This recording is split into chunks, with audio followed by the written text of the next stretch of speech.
மாணவர்கள் அனைவருக்கும் வணக்கம். காமராஜர் பயிற்சி மையம் திருச்சி.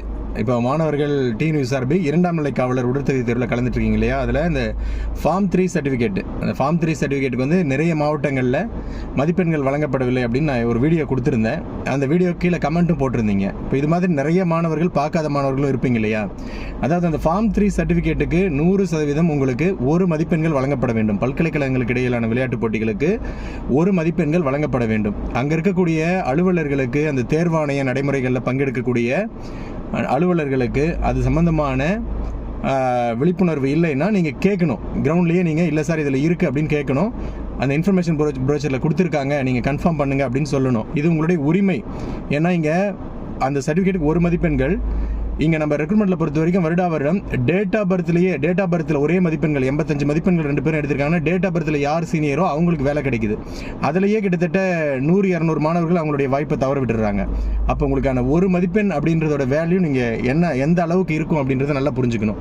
ஃபஸ்ட்டு அப்படி முடிஞ்சிருச்சு சார், எனக்கு ஈவெண்ட்டு கிரவுண்டில் முடிஞ்சு போச்சு, கிரவுண்டில் இப்போ ஃபிசிக்கலே நடக்கலை சார், நான் இப்போ என்ன சார் பண்ணுறது அப்படின்னா ஒரு லெட்டரில் முறையாக எழுதிக்கிட்டு நான் இந்த தேதியில் டிஎன்யூஎஸ்ஆர்பியோட 2ஆம் நிலை காவலர் உடற்திறன் தேர்வில் கலந்துக்கிட்டேன், என்னுடைய ரோல் நம்பர் இது, நான் வந்து விளையாட்டு பல்கலைக்கழகங்களுக்கு இடையான விளையாட்டு போட்டிகளை விளையாடி நான் ஃபார்ம் 3 படிவம் 3 சான்றிதழ் வச்சுருக்கேன், அந்த சான்றிதழ் நான் சமர்ப்பிக்கப்படும் போது எனக்கு மதிப்பெண் வழங்கப்படவில்லை, நான் மேலும் இது தொடர்பாக கேட்கும்போது இதுக்கு மதிப்பெண் இல்லைன்னு சொல்லிட்டாங்க. ஆனால் டிஎன்யூஎஸ்ஆர்பி ரெக்ரூட்மெண்ட் போர்டு இன்ஃபர்மேஷன் ப்ரோச்சரில் தெளிவாக வருடம் கடந்த காலங்களில் நடந்த அனைத்து 2ஆம் நிலை காவலர் தேர்வாணைய நடைமுறைகளிலும் இதுக்கு 1 மதிப்பெண்கள் வழங்கப்பட்டிருக்கு.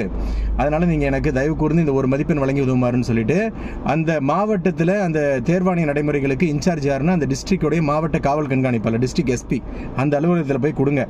இது உங்களுடைய உரிமை, போய் கொடுங்க.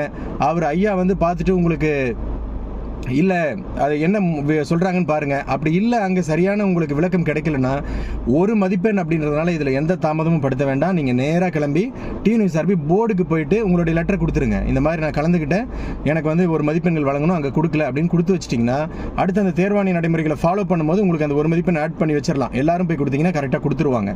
இதில் என்ன சிக்கல்? ஏன் மாணவர்கள் பயப்படுறீங்க? சார் எங்களை வந்து ரோல் நம்பர்லாம் கேட்குறாங்க, எந்த ஊர்லேருந்து பேசுகிறீங்களாம் கேட்குறாங்க அப்படின்னு. அது அப்படி தானே கேட்பாங்க. அது கேட்டு தெரிஞ்சுக்கிட்டு தானே இந்த தகவல் உண்மையா இல்லையான்னு தெரிஞ்சுக்குவாங்க இல்லையா? நீங்கள் சொல்கிறது உண்மையா இல்லையா, இல்லை யாரும் சும்மா ஃபோன் பண்ணி இந்த மாதிரி கேட்குறாங்களா அப்படின்னு தெரிஞ்சுக்குவாங்க.